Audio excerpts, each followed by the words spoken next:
Hi guys! Welcome back to Cookingee! For today's recipe, magluluto tayo ng yummy baked chicken. For our ingredients, here is the list. You can also check our description box.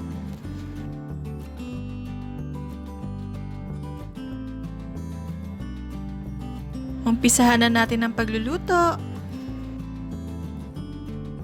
Massage the whole chicken with rock salt and also put some rock salt inside the chicken's cavity.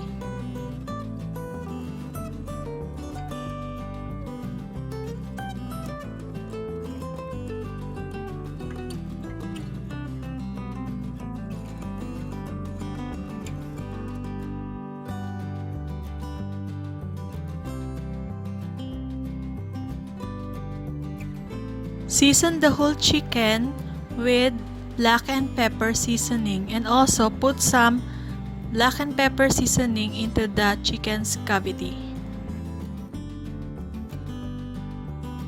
I love pepper so much, so I add crushed black pepper.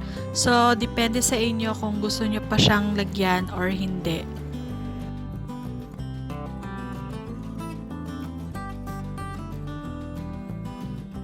Transfer the chicken in the baking tray, then ilagay na ang cream of mushroom inside the chicken's cavity.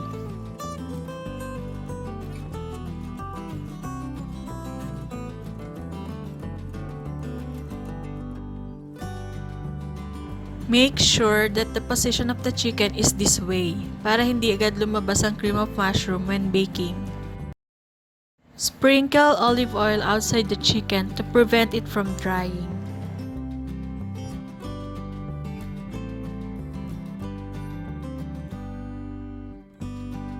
Bake it at 180 degrees Celsius for 1 hour, 30 minutes on each side. After 30 minutes, flip it on the other side and sprinkle it again with olive oil to prevent the outside part of the chicken from drying.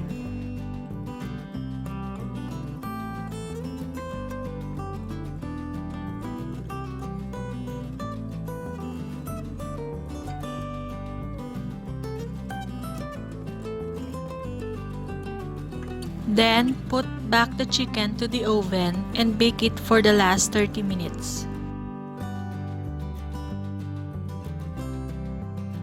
Luto na! Share it with your family and loved ones. Hope you like our recipe! Please don't forget to like, share, and subscribe. See you on our next vlog. Bye!